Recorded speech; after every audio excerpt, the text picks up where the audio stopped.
Hello, this is Kathy Irwin. My presentation I chose was option 3. I was going to do a monologue, a long speech, and I have chosen Henry V, the St. Crispin's Day speech. And just briefly, my introduction to it was not in Shakespeare. I saw it in the movie Tombstone, where the actors in the Birdcage Theater and they're shooting up the place, and it just sounded pretty good. I said, wow, I like the sound of that. And so, years later, fast forward to Shakespeare, the class, and I'm reading. I'm like, hey, that's where it comes from. So, anyway, my presentation that I had written about is called The Message for Today, St. Crispin's. And the Battle of Agincourt is where he gave his famous St. Crispin's Day speech. And this was an encouragement to the troops because they were highly outnumbered. The French had many more troops, but, he talked to them into doing what they did, and they pretty much won the whole day, got the dukedoms that they were after, that he was after. So, I think an inspiring speech like that, just either reading it or hearing it out loud, is just, it helps us inside. It helps us to get by, and maybe things aren't as bad as we think they are. So, without any more fanfare, I'm just going to go ahead and read it. I tried to memorize it. It just wasn't happening, so I'm just going to go ahead and read it best I can. St. Crispin's Day speech.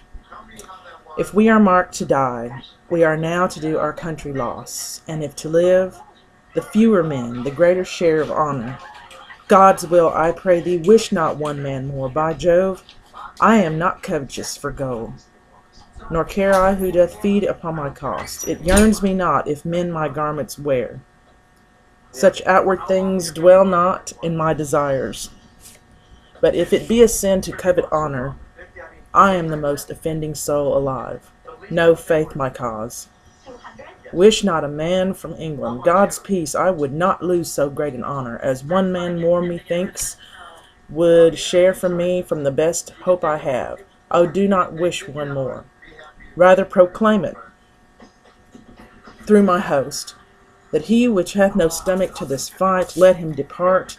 His passport shall be made, and crowns for convoy put into his purse. We would not die in that man's company that fears his fellowship to die with us. This day is called the Feast of Crispin.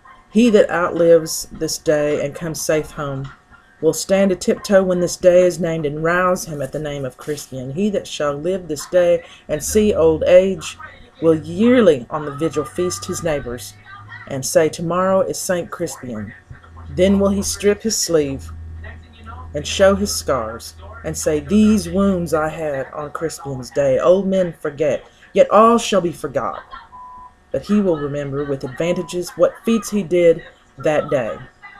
Then shall our names familiar in his mouth as household words, Harry the King, Bedford and Exeter, Warwick and Talbot, Salisbury and Gloucester, be in their flowing cups, freshly remembered. This story shall the good man teach his son, and Crispian shall ne'er go by from this day to the ending of the world. But we few, we happy few, we band of brothers, for he today that sheds his blood with me shall be my brother, be he ne'er so vile. This day shall gentle his condition, and gentlemen, England now abed, shall think themselves accursed they were not here, and hold their manhoods cheap, whilst any speaks that fought with us upon St. Crispin's Day. I wish to God I was that eloquent. That's some of the most beautiful language I have ever heard. And I guess that's it. Peace. Good luck.